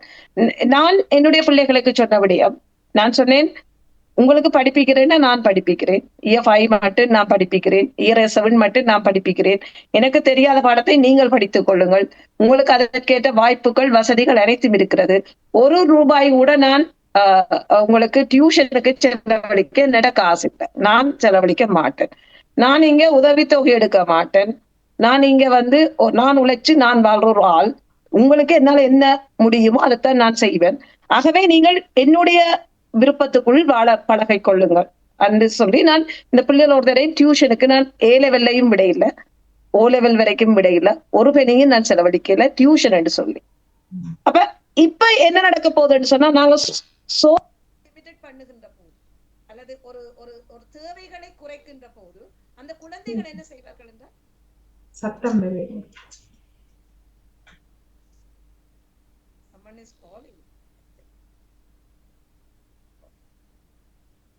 I'm sorry. That's my bad. Okay. Right. அதாவது ஒரு ஒரு நாங்கள் வீட்டில் அதை பழக்குகிறோம். அப்ப நான் எதுவரைக்கும் வந்தது தெரியல, நான் ரிப்பீட் பண்றேன். நான் ஏ லெவல் மட்டும் என்னுடைய பிள்ளைகளை டியூஷனுக்கு விட்டதும் கிடையாது. நான் அதுக்கு பிறகும் விட்டதில்லை. அதுக்கு பிறகு மேபி சொல்லிட்டேன், நீங்களே படிச்சு நீங்களே பார்ட் டைம் வேலை செய்து யூனிவர்சிட்டிக்கு போகணும், அது உங்களோட பொறுப்பு. நான் இதுக்கெல்லாம் இது செய்யறதுக்கு நான் தயாரில்லை அப்படின்னு சொல்லிட்டேன். அப்ப நாங்கள் ஒரு இங்க இருக்கிற சோர்சஸ் ஃபுல்லா இவைகளை பயன்படுத்த பண்ணினோம் என்று சொன்னால், இங்க இருக்கிற வசதிகள் எல்லா வசதிகளையும் பிள்ளைகளை பயன்படுத்தினோம் என்று சொன்னா அவைகள் வந்து ஒரு ஸ்பூன் ஸ்டைல்ல வளர மாட்டிடும். அந்த ஃபீட் பண்ணி விடுற ஒரு ஸ்டைல்ல வந்து அநேகமான பேரண்ட்ஸ் தங்களோட பிள்ளைகளை வளர்க்கினோம். இந்த இந்த நிலைமை தான் பேரண்ட்ஸுக்கு வந்து கொஞ்சம் வயது போது இந்த பிள்ளைகள் திருப்பி அதை வந்து அவைகளுக்கு திருப்பி காட்டிடும். இல்ல ஓகே லைக் யூனோ அவைகளுக்கு அந்த அந்த பெயின் தெரியாது. அப்ப இது வீட்டுல இருந்து வளர்க்கப்படுற விடயமே தவிர வெளியில இருந்து இந்த பிள்ளைகள் கற்றுக்கொள்றது இல்லை. நான் நிறைய பிள்ளைகளை பார்த்திருக்கிறேன். உங்களுக்கு நல்ல ஒரு விஷயமா போயிட்டு நாங்க அவுட் ஆஃப் லண்டன்ல இருக்கிறபடியா லைக் யூனோ நிறைய பேரோட வந்து எங்களுக்கு ஒரு கனெக்ஷன் இன்ட்ராக்ஷன் இல்லாதபடியா நாங்க அந்த மாதிரி வாழ்றதுக்கு எங்களுக்கு ஒரு வகையில வசதியா இருந்தது. ஆனா இன்னொரு ஹேண்ட்ல வந்து நிறைய பேரோட சந்திக்க முடியாத ஒரு சூழல், ஒரு சமூகத்தோட வாழ முடியாத ஒரு சூழலும் இருந்தது. ஈழத்தமிழ் சமூகத்தோட வாழ இல்லாத ஒரு துன்பமான கவலையும் இருக்குதான். ஆனால் இன்னொரு விதத்துல பார்த்தா பிள்ளைகளை வந்து உண்மையாகவே நல்லா வளர்க்கக்கூடியதாயும் இருந்தது. அந்த ஒரு லிமிட்டட் காசு பணத்துக்குள்ள பிள்ளைகளை வாழ வைக்க முடியும். அவர்களிடம் அந்த பட்ஜெட் போட்டு வாழ்ற ஒரு பழக்கத்தை வந்து அவைகளும் உருவாக்கிட்டனர். இப்ப 18 வயசுல வரைக்குள்ள அவையிலே வேலைக்கு போய் அவையிலே செலவழிக்கிற போது அவர்கள் பட்ஜெட் பண்ண வடிக்கிறோம். ஓகே, நான் இன்றைக்கு எவ்வளவுக்கு வேலை செய்யலாம், என்ன செய்யலாம், என்ன இதுல வந்து தேவையில்லா பழக்க வழக்கத்துக்கு போனா நான் எவ்வளவு லூஸ் பண்ணுவேன், சோ அதனால இதெல்லாம் நான் செய்யக்கூடாது என்ற மாதிரி அவையிடம் அதை கற்றுக்கொண்டுச்சினம். இது என்னுடைய பிள்ளைகளுடைய அனுபவத்துல தான் நான் பதிவு செய்கிறேன். அப்ப இதை எல்லாரும் செய்யணும் என்று நான் சொல்லல. நான் என்னுடைய குழந்தைகள் என்ன மாதிரி அவர்கள் வளர்ந்து வந்தார்கள், இன்று எப்படி இருக்கிறார்கள் என்ற விடயத்தை தான் நான் சொல்றேன். அப்ப இந்த தமிழீழம் என்ற ஒரு கன்செப்ட் போகும்போது கூட அவர்கள் சொல்லலாம், நீங்க போங்க பிரச்சனை இல்லை, ஆனா இப்ப என்னென்ன அங்க செலவழிக்க போறீங்க, நான் நீங்க 3 பேர் இருக்கிறீங்க, எனக்கு அனுப்பலாம் தானே அப்படின்னு சொல்லி அப்ப உண்மையாகவே அதுக்கும் அவர்கள் உதவி செய்தார்கள். அந்த அந்த அந்த பிள்ளைகளுக்கு வந்து நிறைய நல்ல பழக்கங்களை கற்றுக்கொண்டார்கள் என்பதைத்தான் நான் அதுக்காக என்னுடைய பிள்ளைகள்கிட்ட பெருமை பாட சொல்லல. பட் நாங்கள் ஒவ்வொரு பேரண்ட்ஸும் இதை சிந்திக்க வேண்டும். இப்ப பாத்தீங்கன்னா என்ன சொல்றது 11+ கூட்டி கொண்டு போற ஆக்களின் எண்ணிக்கை கூடவே இருக்கு. லண்டன்ல நான் சில வேளை போய்க்குள்ள சரியா ஸ்ட்ரகிள் பண்ணிடும். 11+ கூட்டிட்டு போ, அங்கால வேற கிராமர் ஸ்கூலுக்கு கூட்டிட்டு போ, இல்ல இங்கிலீஷ் கிளாஸுக்கு அந்த டீச்சர்கிட்ட போ, இந்த டீச்சர்கிட்ட போ. இது ஏன் இந்த நேரத்துக்கு இந்த பிள்ளைகளை போட்டு இவ்வளவு தூரம் தலைய போட்டு கஷ்டப்படுத்துவான்? எண்ட் ஆஃப் த டைம் ஓலவெல்லியா யூனிவர்சிட்டி கிடைக்க போகுது இல்ல. அண்ட் இன்னொரு விஷயம் நாங்கள் எப்படி கற்றுக்கொள்றோம் என்று சொன்னால், ஒரு சேவை செய்யறது கல்வி என்றதை நாங்க ஒரு முதலீடாக பார்க்கிறோம். அதாவது கல்வி என்பது ஒரு அறிவுக்கு கற்றல் என்பதனை தாண்டி அதுல இருந்து நாங்க எவ்வளவு பணம் உழைக்கலாம் என்றதுதான் நிறைய பேரண்ட்ஸ் விருப்பமா இருக்கு. அப்ப நீங்கள் எவ்வளவு பணம் உழைக்கிற முதலீடாக நீங்க ஒன்றை பயன்படுத்த வெளிக்கிட்டீங்கன்னா அங்க அதிக அளவில வந்து அந்த உழைப்பு போகுமே தவிர அந்த மனிதம் என்றது பின்னோக்கி போயிடும். அப்ப நாங்க பிளவுறோமா, இல்ல பிள்ளைகள் பிளவிடமா, அல்லது எங்கட சமூகம் பிளவிடுதா என்றதெல்லாம் நாங்க தான் அளவுகோல் வச்சு பார்க்கணும். ஒரு காலத்துக்கு பிறகு லைக் ஒரு 50 வயதுல 60 வயதுல இருந்து கொண்டு யோசிச்சு பாக்க, ஏன்னா இந்த பிள்ளைகளை புஷ் பண்ணி நம்ம இவ்வளவு படிக்க சொல்லி, ஏன்னா இன்னைக்கு எங்களோட இல்ல, இந்த பிள்ளைகள் நல்லா உழைக்குது, நல்ல வருமானம் இருக்குது, ஆனா இந்த பிள்ளைகள் எங்களோட இல்ல. What is the point of that என்றதான் இந்த கேள்வி. சோ நாங்கள் மனிதத்தை வளர்க்கணும், வீட்டுக்குள்ளேயே மனிதத்தை வளர்க்கணும் என்றதான் என்னுடைய பார்வையா இருக்கு குழந்தைகள் சார்ந்து. நீங்கள் சொன்னத என்ன இப்ப மிக அண்மையில எனக்கு ஒரு பேரை போன் பண்ணிட்டு தான் ஒரு அம்மா சொன்னாவா, நானே இவ்வளவு தூரத்துக்கு படிப்பிச்சேன்னு சொல்லி என்னன்னா இப்ப நல்ல உத்தியோகத்துல இருக்கிறாவாம். இப்ப அவ வந்து ஒரு வீடு வேண்டிய மகள். அப்ப எல்லாம் இப்ப பெரிய நீங்க சொன்ன மாதிரி இந்த தங்களுக்குள்ள பட்ஜெட் போட்டு அவியல் வந்து அந்த தாய் தகப்பன் செய்ததுகள் எல்லாத்தையும் மறந்து போன ஒரு தாய் வந்து வேதனைப்பட்டு சொல்லுவதையும் நான் கேட்கக்கூடியதா இருந்தது. நவஜோதி நீங்கள் இதுகளை கொஞ்சம் நீங்க வெளிப்படுத்த வேண்டும் சொன்னா நாங்கள் எப்படி வெளிப்படுத்துறது என்ன ஒரு வேடுக நான் என்னுடைய சிறுகதைக்குள்ள தான் நான் போட்டு அதை வெளிப்படுத்தலாம் என்றதை அதைத்தான் அவர்கள் நீங்கள் அப்படித்தான் நீங்கள் எழுதி வெளியிட வந்து ஓகே நான் அதை செய்து கொண்டுதான் இருக்கின்றேன். நீங்க கூறியதெல்லாம் முற்றுமுழுதாக உங்களுடைய அனுபவத்தில் இருந்து கூறினாலும் அது மிக எளியவர்களுக்கு மிக முக்கியமானது. நல்லதை எடுத்துக்கொள்ளலாம் இல்லையா? உங்களுடைய கதையில இருந்து பெற்றோர்கள் தங்களுக்கு தேவையானதை எழுதி நீங்கள் எல்லாம் விளங்கப்படுத்தி ஒரு கட்டமைப்போடு உங்களோட பிள்ளைகளை கொண்டு வந்திருக்கின்றீர்கள். அது ஒரு பெரிய பாராட்ட வேண்டிய ஒரு விடயம் தானே இல்லையா? 3 பிள்ளைகளையும் நீங்கள் அழகாக வளர்த்து கொண்டு இருக்கின்றீர்கள். யூனிவர்சிட்டி போயிட்டுனா இப்ப ஒரு ஆள் உங்களோட இருக்கிறா இல்லையா? இல்ல 3 பேர் 2 பேர் வேலை செய்யறோம். 3வது மகள் தான் ஜூனியில இருக்கிறா. அவ படிச்சு கொண்டிருக்கிறா. அப்ப அவையெல்லாம் கதைகளை பத்தி படிச்சு கொண்டிருக்கிற விளங்குது. அதாவது முந்தி அவையல் டியூஷனுக்கு போகன்றதுக்கு சொல்ல வந்தேன் நான். என்னுடைய வீட்லயும் அப்படித்தான். அவர்கள் கிராமர் ஸ்கூலுக்கு போனா என்னது அது கிராமர் ஸ்கூலுக்கு போன அப்புறம் இல்லை எங்க பெற்றோர்கள் நாங்கள் டியூஷனுக்கு கொண்டு போறோம். அங்க போனது ஒரு நல்ல எஜுகேஷன் கொடுப்பினான். அதுக்கு பிறகு தேவையில்லை தானே, அதுக்கு முதல் செய்யலாம். ஆனால் நீங்கள் பிரான்ஸ்ல வந்தபடியால் பிரான்ஸ்ல இந்த பழக்கத்தை நாங்கள் காண இல்லை நினைக்கிறேன். பொதுவாக அங்க பிள்ளைகளுக்கு டியூஷன் கொடுத்ததை நான் கேள்விப்படையில. நீங்க கேள்விப்பட்டீங்களா? இல்ல அங்க டியூஷன் இல்ல. ஆக்சுவலி அங்க இப்ப பிள்ளைகள் நான் நினைக்கிறேன் பிரான்ஸ்ல நான் இருக்கின்ற போது கொந்தாபிலித்தே உங்களுக்கு தெரியுமா நினைக்கிறேன். கொந்தாபிலித்தே செய்து கொண்டிருந்தேன். அங்க ஜூனி கிடைச்சோடைய அப்புறம் இங்க கொந்தாபிலித்தே செய்தேன். செய்து கொண்டு கேட்க இவையில ஏடியா கொண்டு கிரஷ்ல விட்டுருவேன். கிரஷ் அங்க கொண்டே விட்டுட்டு வேலைக்கு போறது. பிறகு அங்க 3 பேர்ல ஸ்கூல் என்ன உங்களுக்கு தெரியும் தானே. அங்க 3.5 yearsல ஸ்கூல். அப்ப அது 4 o'clock மட்டும் அவியல் அங்கே 4:20 மட்டும் இருக்க மாட்டேன் நினைக்கிறேன். மறந்துட்டேன் டைமிங் இருப்பிடும். நானும் செய்தேன். என்னுடைய மூத்த மகனுக்கு அவரை கொண்டு போய் அவையல் ஸ்கூல்ல கொண்டு வேலையை போகும்போது விட்டால் அவையும் கூட்டி கொண்டு போவேன். நம்ம ஸ்கூலுக்கு கொண்டு போய் எல்லாம் கொண்டு வந்து பின்னேறம் அதற்கு என்ன விட அங்க இருக்கிற லேடிஸ்லதான் கூட விருப்பம். அவையில் ஒரு நல்ல அன்பாவும் வச்சிருப்பார்கள். அது ஒரு முக்கியமான விடயம். பிறந்த நாள் என்னுடைய பணி முடிய அதை போய் பிக்கப் பண்ணிக்க வர மாலை அப்படியாக எனக்கு யூனிஃபார்ம் சிஸ்டம் இல்லாதபடியா குழந்தைகளுக்கு யூனிஃபார்ம் சிஸ்டம் இல்ல. வேலையில உடுப்பும் போடலாம். அடுத்தது அங்க லிமிட்டட் லைக் 3 பிள்ளைகளுக்கு ஒரு ஆள் இருப்பா. எப்படி 3 இல்ல 4 பேருக்கு ஒரு ஆள் லைக் போட்டு அவைகளுக்கு 4 பேரையும் ஒரு டீம்ல வச்சு அந்த மாதிரி அந்த ஒரு ஆள் அவைய 4 பேரையும் கவனிக்கிறதா நமக்கு வேலை. வேற வேலை ஒன்றும் இல்ல அங்க. உண்மையாகவே எனக்கு பிரான்ஸ்ல இந்த பிள்ளைகள் சின்னல படிச்சதுன்றது உண்மைக்குமே சரியான சந்தோஷம். பிள்ளைகளை மிக திறம்பட பார்த்து கொண்டார்கள் அங்கே. ஆனா இங்கே நான் ஈஸ்டாப்ல இருந்தேன். நான் முதல் பிள்ளைகள் சின்ன ஆக்களா இருக்க ஈஸ்டாப்ல இருந்தேன். இங்கே பரவாயில்லை. உண்மையாகவே மோசம் என்று சொல்ல முடியாது. ஆனால் அன்றைய காலத்துக்கும் நான் இந்த பிள்ளைகளை கொண்ட ஸ்கூலுக்கு விட்டதுக்கும் கவர்மெண்ட் ஸ்கூல்ல தான் எல்லாரும் படிச்சோம். 3 பிள்ளைகளும் இங்க கவர்மெண்ட் ஸ்கூல்லாம் படிச்சது. அந்த நிலைமைக்கும் இப்ப நான் லண்டனுக்குள்ள பார்க்கின்ற போது இப்ப இருக்கிற நிலைமைக்கும் இடையிலேயே நிறைய வித்தியாசத்தை நான் உணரக்கூடியதா இருக்குது. ஒரு 12-13 வருஷத்துக்குள்ள நிறைய மாற்றங்கள் வந்துட்டுது.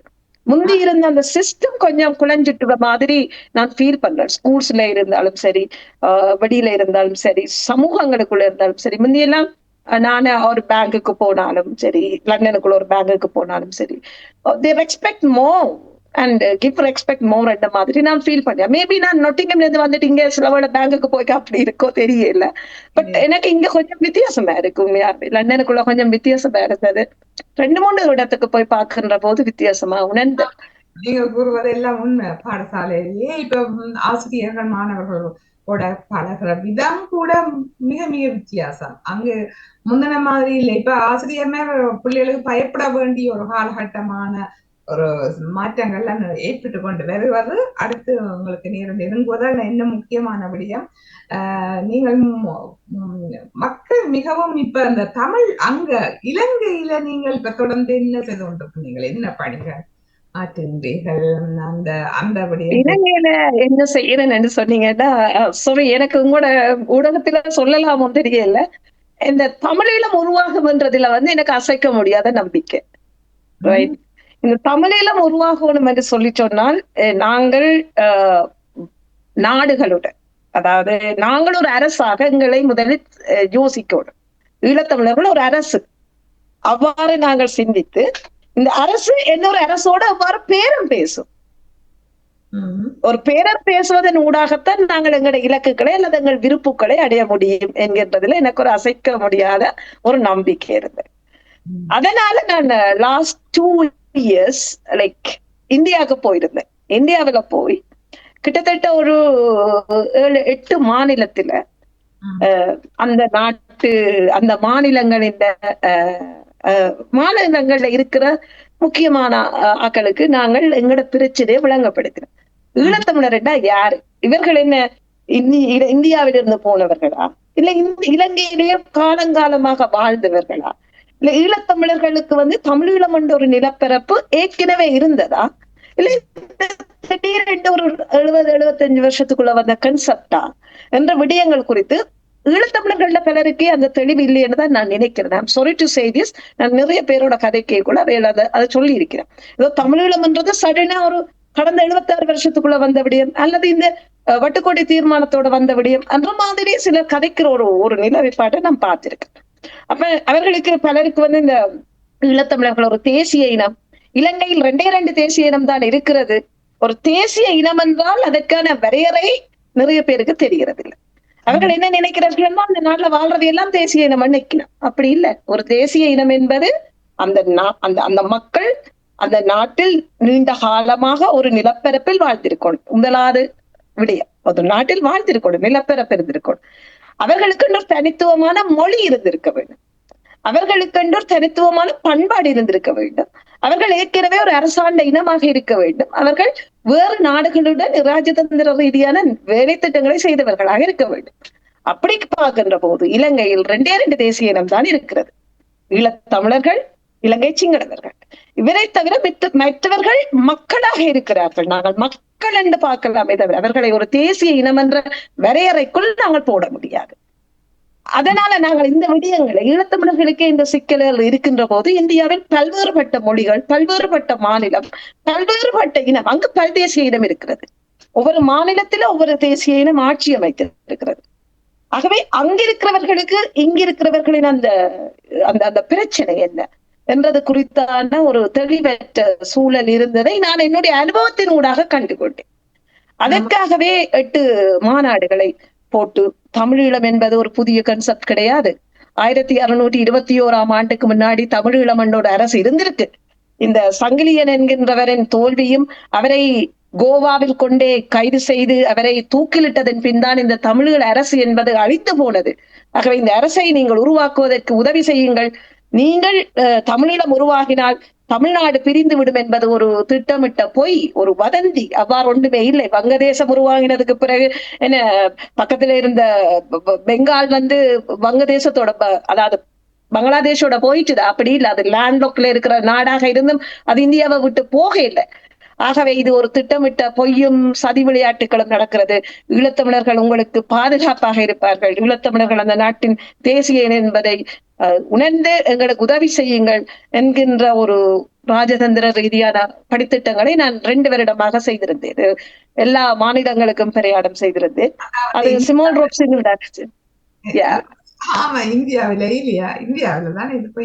இந்தியாவில் செய்திருந்தேன். இந்த கருத்துக்களை இலங்கையிலும் நாங்கள் எங்கள் ஊடகங்கள், எங்களது கட்டுரைகள் ஊடாக நாங்கள் பரவலாக பேசுவது உண்டு. நாங்கள் சிங்கள மக்களை வெறுக்கவில்லை. நாங்கள் பொதுவாக கேட்ட விடயம் என்னென்றால், நீங்கள் இந்த தம்தீப கோட்பாடு பற்றி விவாதத்துக்கு வருவதற்கு தயாராக இருக்கிறீர்களா?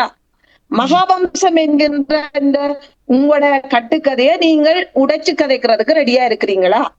இந்த மகாவம்சம் என்பது 47 அத்தியாயம் தானே இருந்தது. இப்போது எவ்வளவு 118 அத்தியாயம் வந்தது. அப்ப நீங்கள் இதனை தொடர்ச்சியாக எழுதி கொண்டு வாரீங்கள். இதுக்குள்ள உங்களுக்கு பிடிச்ச மாதிரி பொய்யெல்லாம் எழுதி கொண்டு வாரீங்கள். இதை நாங்க சேலஞ்ச் பண்றதுக்கு தயாரா இருக்கிறோம். நீங்க வாரீங்களா என்ன? நான் அவையிலையும் கேட்டுக்கிறோம். அவைகளுக்கும் நாங்க சொன்ன விடயம், ஈழத்தமிழர்கள் தங்கட இடத்துலதான் தாங்க வாழ்றதுக்கு கேட்கினோம். நீங்கள் உங்களோட பௌத்த விஹாரி எல்லாத்தையும் கொண்டு ஈழத்தமிழர்கள் இடத்துல கட்டுறதும் அவர்களை அடிக்கிறதும் அவர்களின் இடங்களை பிடுங்குறதுமா இப்படி செய்யாதீங்கோ என்ற மாதிரி அந்த அந்த அவைய தம்தீப கோட்பாடு, அந்த தம்தீப கோட்பாட்டுக்குள்ள இருக்கிற அவைய அந்த கற்பனைவாதத்தை நாங்க சேலஞ்ச் பண்ணிட்டாங்க. நீங்க சேலஞ்ச் பண்ணி நாங்க உங்களோட கதைக்க தயாரா இருக்கிறவன். இதுக்காக நான் சில சிங்கள ஊடகவியலாளர்களோட கூட கதைச்சிருக்கிறேன், அவர்களோட கூட கேள்விகளை கேட்டிருக்கிறேன். இது வந்து அனுப்பி சிறுபதி அன்னைக்கு இல்லையா அந்த கட்டிங் கொண்டு அனுப்பி இருந்தீர்கள்.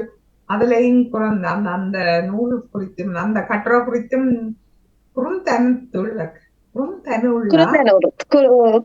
குருந்தூர் மலை பற்றிய ஆய்வு கட்டுரையில அதிகளவான நாங்க வந்து நான் ஒரு ஆதாரபூர்வமான கருத்துக்களையும் அவர்களை வந்து அறிவியல் ரீதியான கேள்விகளையும் தான் கேட்பது வழக்கம். ஏனென்றால் ஈழத்தமிழர்கள் ஒரு அறிவான இனம், ஒரு அறிவு நிறைந்த இனம். ஒரு அரசு 1621 ஆண்டுக்கு பிறகு ஒரு அரசை தொலைத்த இனம் இன்றும் அந்த தன்னுடைய தமிழ் மொழிக்காக இன்று பல்வேறுபட்ட பாடசாலைகள் ஐக்கிய ராஜ்யத்தில் இருக்கிறது. உங்களுக்கு தெரியும், நிறைய தமிழ் பள்ளிக்கூடம் இருக்கு, நிறைய கோயில் இருக்கு. எல்லாமே இந்த ஈழத்தமிழர்கள் வந்து தாங்கள் எங்க போனாலும் தங்களோட பண்பாட்டையும் தங்களோட மொழியையும் அப்படியே இறுக பற்றி இருக்கிறார்கள். அவர்கள் எதனையும் விட்டு கொடுத்து வாழ தயாரித்தவர்கள். ஆகவே அந்த அந்த மக்கள் மீது எனக்கு ஒரு நல்ல விருப்பம் இருக்கு. ஆனால் இந்த மகாவம்சம் என்ற ஒரு ஒரு ஒரு கற்பனை கதையை இந்த 1910 ஆண்டு இவர்கள், அதாவது சிங்கள நகரீக தர்மபால எனப்படுபவர் வில்லியம் ஹேக்கரும் எழுதின அந்த அந்த அந்த அந்த கட்டுக்கதையத்தான் இன்றைக்கு இந்த சிங்கள மக்களை நம்புறாரு. அப்ப 1910 இருந்து இன்னைக்கு 2025 வந்து விட்டது. கிட்டத்தட்ட 115 வருடமாக அவர்கள் அந்த அந்த கட்டுக்கதையை நம்பிக்கொண்டே வருகிறார்கள். அப்ப இந்த நம்பிக்கையினாலதான் இந்த இலங்கையில வந்து மக்கள் இறந்த போது கூட இந்த சிங்கள மக்களுக்கு கவலை வரையில. அவர்கள் என்ன நினைக்கிறார்கள் என்றால், இந்த இலங்கை சிங்களவர்களுக்கு மட்டுமே சொந்தமானது நினைக்கிறார். இலங்கையில் புத்த பெருமான் மட்டுமே இலங்கைக்கு சொந்தமானவர் நினைக்கிறார். இலங்கை சிங்களவர்களால் வழிவந்தவர்கள் தான் இன்றுள்ள அரசர்கள் நினைக்கிறோம், இன்று அரசை ஆளுகின்றவர்கள் நினைக்கிறோம். அப்ப இலங்கையில் சிங்களவர்களை தவிர மற்றொருத்தரும் வாழக்கூடாது, அப்படி வாழ்ந்தால் அவைகளை கொல்றது பாவம் இல்லை நினைக்கிறோம். இந்த கன்செப்ட் அதிக அளவான சிங்கள மக்களுடைய அடிமனதில போய் ஆழமாக பதியப்பட்டு விட்டது. 115 வருடமாக இதை சொல்லி சொல்லி சொல்லி சொல்லி வளர்த்து விட்டார்கள். இதில் யாருமே விதிவிலக்காக இல்லை. அரசு விதிவிலக்காக இல்லை, அரசாங்கங்கள் விதிவிலக்காக இல்லை, இராணுவம் விதிவிலக்காக இல்லை, ஊடகவியலாளர்கள் விதிவிலக்காக இல்லை, பேராசிரியர்கள் விதிவிலக்காக இல்லை. சிங்கள மொழி சார்ந்த அனைவரும் இதே கொள்கையோட தான் இருக்கிறார். அதனாலதான் இந்த 2009 ஆண்டு விடுதலை போராட்ட வீரர்களை விடுங்கள், அவர்கள் ஆயுதம் தூக்கினார்கள், இவர்களும் ஆயுதத்துடன் நின்றார்கள், 2 பேரும் சண்டை பிடித்தார்கள், அதை விடுக்கும். இந்த மக்கள் இறந்ததற்கு சிங்கள மக்களின் கண்களில் கண்ணீர் வரவில்லை. ஏனென்றால் அவர்கள் ஈழத்தமிழர்களை அழிப்பது பாவம் இல்லை எனவே நம்பினார். இதனை பற்றி கதைப்பதற்கு, இதனை கேள்வி கேட்பதற்கு தமிழ் மக்களில் பலர் தயாராக இல்லை. அவர்கள் தமிழீழம் விடுதலை போராட்டம் ஈழத்தமிழர் அப்படி என்னன்னா உடனே கொண்டோடிப்பேன் ஒரு நீண்ட போராட்டத்துல வந்த ஒரு அமைப்பை பற்றி யோசிக்கணும். இந்த அமைப்பு தான் இதை செய்யுதுன்னு நினைக்கணும், இந்த அமைப்புக்கு தான் இது சொந்தம் பண்ணி நினைக்கணும். அப்படி இல்லை. தமிழீழம் என்பது ஒட்டுமொத்த தமிழ் மக்களுக்கான தமிழர்களின் போராட்டம். ஆசை உங்களுக்கு இருக்கின்ற ஆசைக்கு எல்லாம் வாழ்த்துக்கள், அது நிறைவேற வேண்டும். ஆனா இப்ப வந்து தமிழ் மக்களை நாங்கள் இலங்கையில பார்த்தோம் என்றால் அது வேறு. நீங்க சொன்ன மாதிரி என்னன்னா, நாங்கள் கரைமா போலதான் பர்மக்கோட்டுக்குள்ள முதலாவது வாழ்ந்து கொண்டிருக்கின்றார்கள். அதுல இருந்து மீளவே நினைக்கல. போர்னாலே அவர்கள் இப்பவும் அவர்களுக்கு சாப்பிடவில்லை. மற்றது அங்கவீனர்களாக பலர் இருக்கின்றார்கள். அதை விட வேற விதமான கூடாத பழக்க வழக்கங்கள் எல்லாம் இப்போ பகுதியில எல்லாம் வருவதாக நாங்கள் செய்திகள் ஊடாகத்தான் அறிகிறோம். நாங்கள் அறிகிறோம், அந்த சென்று பார்க்கவில்லை. அந்த வகையில நீங்க நினைக்கிற ஆசையெல்லாம் நிறைவேறுவது. நான் இதுக்கு உங்களுக்கு பதில் சொல்றேன். I will tell you I will give the answer because I have done the research about that also. Right. 2009 ஆண்டு விடுதலை போராட்டம் முற்று பெற்ற பின்னர் மிகப்பெரிய நிதி வந்து இலங்கை அரசுக்கு கொடுக்கப்பட்டது புனர்வாழ்வளிப்பதற்காக. அதுக்கான ஒரு கட்டுமானமே உருவாக்கப்பட்டது. உலக நாடுகள் அனைத்தும் பாரிய நிதி பங்களிப்பை கொடுத்தார்கள், உங்களுக்கு அது தெரியும். அந்த நிதி எங்கே போனது என்று கேட்டீங்கன்னு சொன்னால் அது அது மக்களிடம் பகிர்ந்தளிக்கப்படவில்லையானா மக்களிடம் பகிர்ந்தளிக்கப்படவில்லை. இது மட்டுமல்ல, அன்றைய காலத்தில் வீடற்றவர்களாக இருந்தவர்களுக்கு வீடு கொடுக்கப்பட்டது. இப்போ நீங்கள் ஒட்டுமொத்தமாக பார்த்தீர்கள் என்றால் ஈழத்தமிழர்களில் மொத்தமான அங்கவீனமானவர்கள் என்று நீங்கள் எடுத்துக்கொண்டீர்கள் என்றால் 40,000 குடும்பம் ஈழத்தமிழர்களில் ஓரால் பாதிக்கப்பட்டது. நீங்கள் ஒட்டுமொத்தமாக எல்லா இடம் பொறுக்கி அள்ளி கொண்டு வந்து சொன்னாலும் 40,000 பேர் தான் அந்த சிஸ்டத்துக்கு இருக்கிறோம். சரி, பெண் தலைமைத்துவ குடும்பம் என்று எடுத்தா 90,000 பேர் இருக்கிறோம். இதெல்லாம் என்னுடைய இதுல ரிப்போர்ட்ஸ், அங்கே இருந்த ரிப்போர்ட்ஸ். அப்ப ஒரு 90,000 40,000 1,40,000. சரி, 1,30,000. இந்த 1,30,000க்கு கடந்த 15 வருடமாக எத்தனை அமைப்புகள் உதவி செய்யுது? இனிமே அவர்கள் முன்னேறவில்லையா? இங்க ஒரு கேள்வி இருக்கல்லவா? ஆகவே இந்த நிதிகள் வேற எங்கோ சென்று கொண்டிருக்கிறது.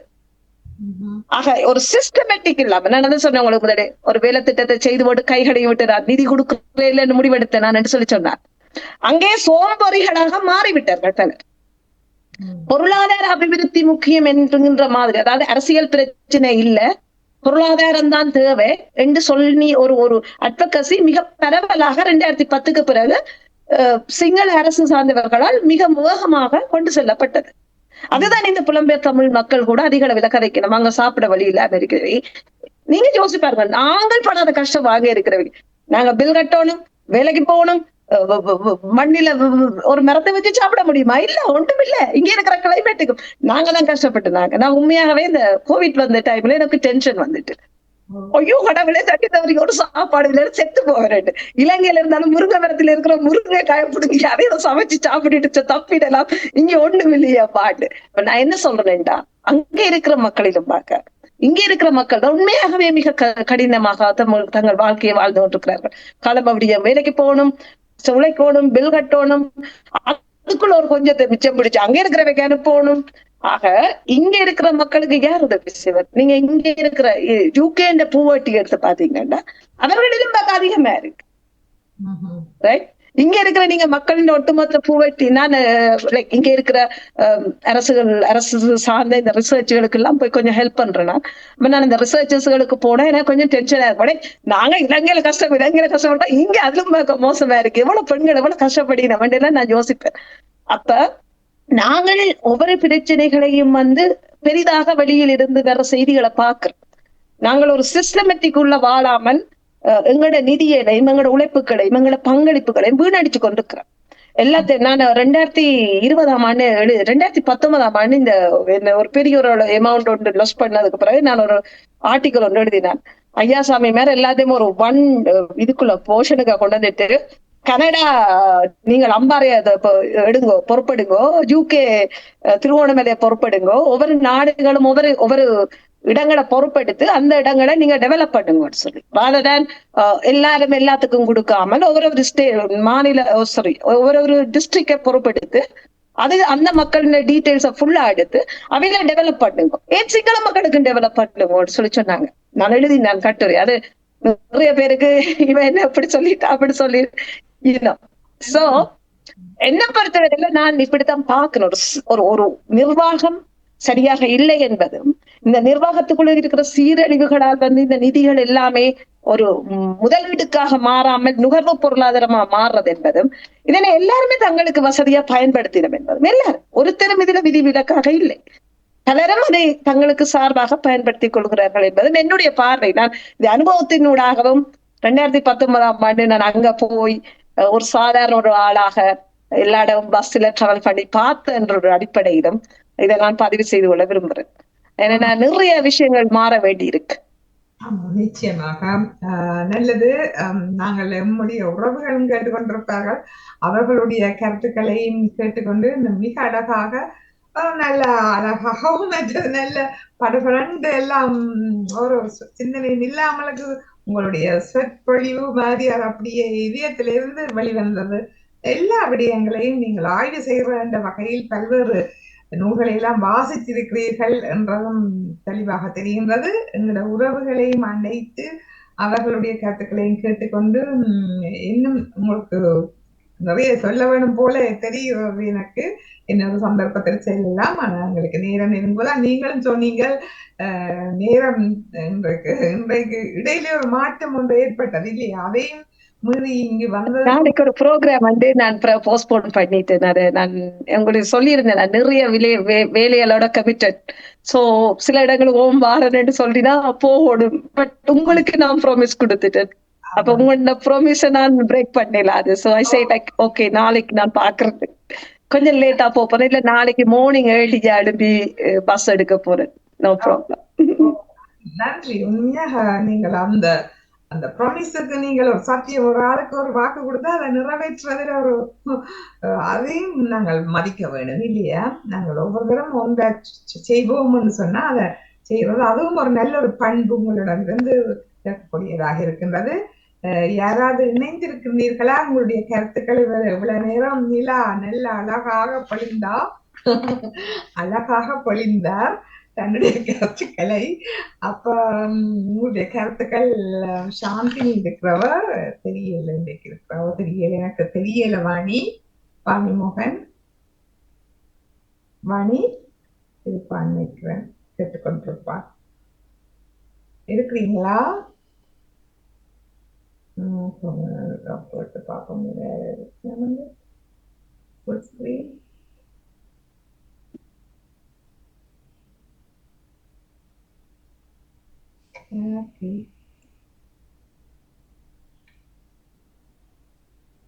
இரண்டாவது நாளைக்கு மணி பிஸியா இருப்பாவோ.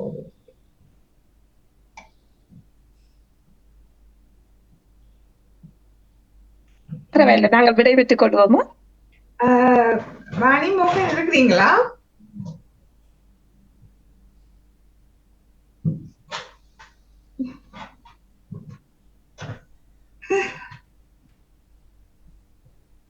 ஆமா, நாங்கள் விடைபெற்றுக் கொள்ளலாம். நான் நினைக்கிறேன் நாவியல் சொன்னது அவ டேப்பன்ல போட்டுதான் போயிருப்பான் நினைக்கின்றேன். இல்ல ரொம்ப லேட்டானே, நேரம் கொஞ்சம் தாமதமாக விட்டது. வணக்கம், இனிய உற்சாக வணக்கம் நவயோதி அக்காக்கும் என்று விருந்தினராக கலந்து சிறப்பித்துக் கொண்டிருக்கிற நிலா அவர்களுக்கும் வணக்கம். கடகடண்டு ஒரு கலகலப்பான ஒரு சித்த முகத்துடன் உங்களது உரையாடல் நடக்கிறது. பார்ப்பதற்கு மிகவும், கேட்பதற்கு மிகவும் ஆர்வமாக இருக்கிறது. அடுத்தது என்ன சொல்ல போறீங்களா, அடுத்தது என்ன சொல்ல போறீங்கள் என்ற ஒரு உற்சாகம் ஒன்று இருந்தது.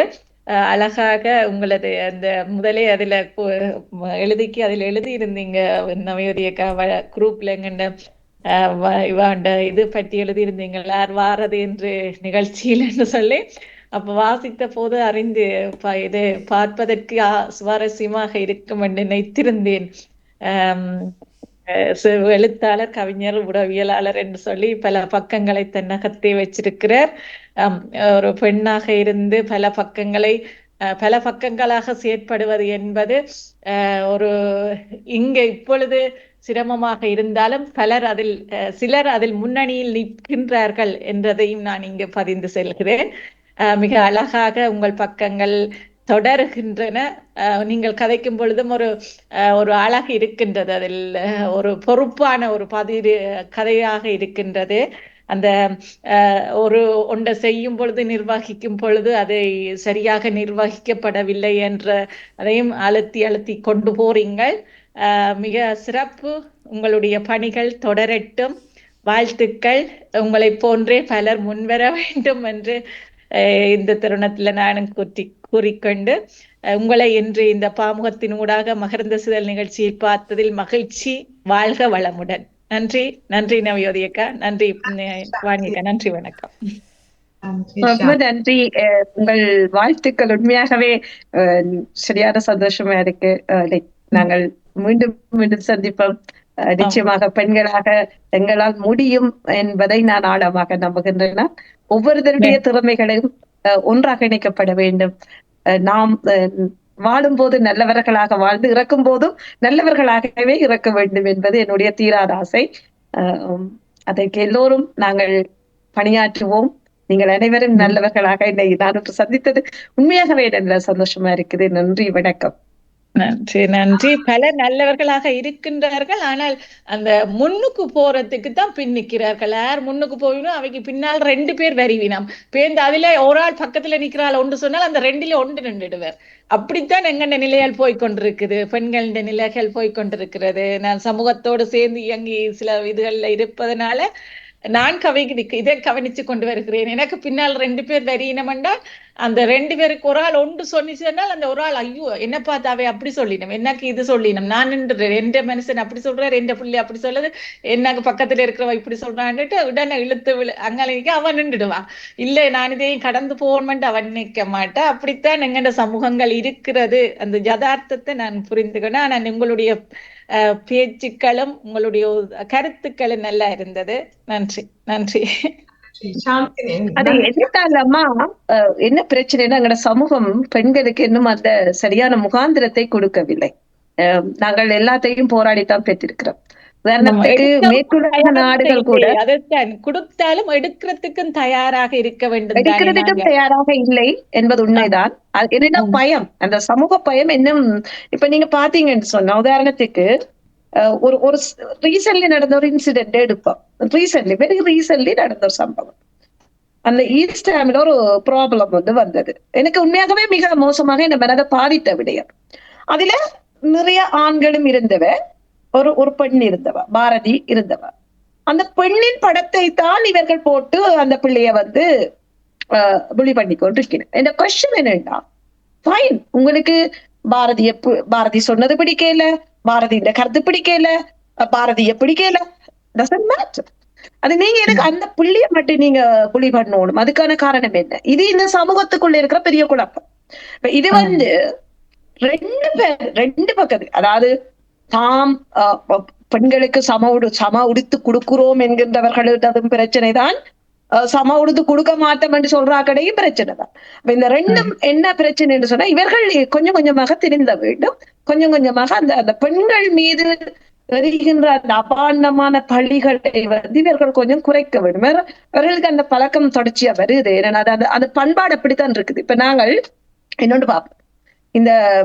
நாங்க கம்யூனிசம் பற்றி கதைக்கிறோம், சமத்துவம் பற்றி கதைக்கிறோம். இந்த கம்யூனிஸ்ட் நாடு ஒன்றிலுமே பெண் தலைவர்கள் வரையில் என்ன, நீங்க கியூபாவா இருக்கலாம், சைனாவா இருக்கலாம், இந்த நாளெல்லாம் முன்னோடியா வருது. இடதுசாரிகள், பெண் சிந்தனையாளர்கள், லெனின், மார்க்சிசவாதிகள் என்றெல்லாம் கதைக்கணும். ஆனால் இந்த நாடுகள் கூட இந்த பெண்களுக்கான அங்கீகாரத்தை கொடுக்கவில்லை.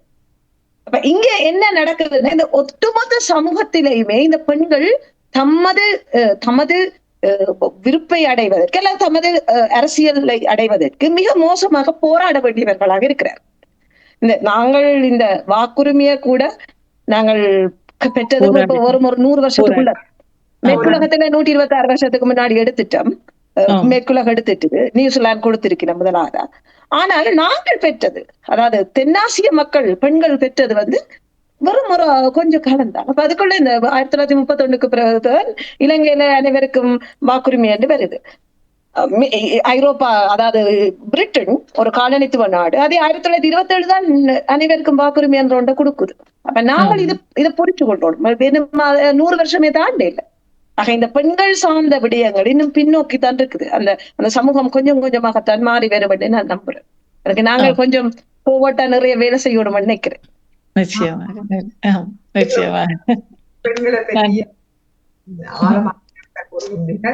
நன்றி நன்றி அப்பா, ரொம்ப நன்றி. வணக்கம், சந்திப்போம். நன்றி. ஆமாம், இதுக்கு முதல் அவ முற்றத்து மலர்கள் இன்றைக்கு அவளுடைய ப்ரோக்ராம் இல்லாதபடியே தான் உங்களை 7 மணிக்கு கேட்டவ. அதான் உங்களை போன் பண்ணி சரியம்மா, மன்னிச்சு கொள்ளுங்கடா. என்ன நான் பேர்க்ல இருந்து வந்துட்டு இருந்தேன். நான் அப்ப ஒரு மீட்டிங் கொண்டுக்கு போனாடா, அதான் பிரச்சனைக்க கூடாது. தேங்க்யூ சோ மச் அப்பா. நான் லீவ் பண்ணலாமா? அறிவிப்பாளர் என்றதை நான் கூட வந்தேன். அதை கவனிச்சிருந்தால் வாணிமோகன் உங்களுடைய கருத்துக்களையும் கூறிக்கொண்டு கருத்து அப்படியே கேட்டபடியே இருக்கின்றேன். வீச்சான பேச்சு, மிக சிறப்பு. நிலா அவர்கள் பேசுவது, அந்த டியூஷன் விஷயம் நீங்கள் சொன்னது உண்மையில் இஸ்லாமில் இருந்து நீங்கள் டியூஷனுக்கு விட இல்லைன்றது ஒரு பெரிய ஒரு விஷயம் அது. ஏனென்றால் இங்கே சின்ன 3 வயதிலிருந்து ரோட்லாம் எல்லோரும் நிற்கிறார்கள், டியூஷன்ட்டு. அதுவும் 11+ அடுத்த பிரச்சனையாக இருக்கின்றது. ஆனால் இஸ்லாமில் இருந்து இப்போ எங்கே இருக்கின்றீர்கள்? ஓமிங்கம்மா இப்ப நொட்டிங்க நொட்டிங்காமில் ஏன் ஓடுனீங்க இங்கேருந்து பிடிக்கலையா? ஒர்க் நான் அங்க ஒர்க் இதை கொண்டு போனேன், ஒரு பிசினஸ் ஒன்று எடுத்துட்டு ஓகே போனேன். ஓகே. ஆனால் நீங்கள் சொன்ன எல்லாமே இங்கே இப்போ கோயில்களும் சரி கடைகளும் சரி எல்லா விஷயங்களும் இங்கே உண்மையில் பிள்ளைகள் வளர்கிறதுக்கு ஒரு நல்ல ஒரு இடம்தான் உண்மையில் இஸ்லாம்ன்றது. மிக சிறப்பாகவே எல்லாம் பேசிக்கொண்டிருந்து எல்லாமே கேட்டோம். உங்கள் பணிகள் தொடர வாழ்த்துக்களையும் கூறிக்கொள்கின்றோம். நிலா அவர்களே மிக்க நன்றி. நன்றி. நன்றி, வணக்கம். நிலா சரிங்கம்மா. ஆமாம், மிக மிக அழகாக இவ்வளவு நேரம் பல சிரமங்களின் மத்தியில் வந்து இன்று எங்களோட கலந்து இந்த மகரந்த சித்திர நிகழ்ச்சியை சிறப்பித்தமைக்கு உங்களுக்கு மீண்டும் எனது மனப்பூர்வமான நன்றியை தெரிவித்து இதில் கலந்து சிறப்பித்த சாந்தினி அவர்களுக்கு மிகுந்த நன்றியை தெரிவித்து, வாணி மோகனுக்கு விசேட நன்றியை தெரிவித்து, அடுத்து 666வது மகரந்த சித்திர நிகழ்ச்சியோடு சந்திக்கும் வரை நன்றி கூறி விடைபெறுகிறேன். நன்றி, வணக்கம். நன்றி. மிக சிறப்பு. நன்றி, வணக்கம் அனைவருக்கும். வணக்கம் உறவுகளே. நன்றி நன்றி வணக்கம். நிறைவுக்கு வருகின்றது மகரந்த சித்திர தொகுப்போடு நவஜோதி ஜோவரட்டம் அவர்கள் இணைந்திருந்த நேரம். நன்றி நிலா அவர்களே, நன்றி நவஜோதி அவர்களே, தட்டு கொடுத்த சாந்தினி அவர்களுக்கு நன்றி. வணக்கம். வணக்கம்.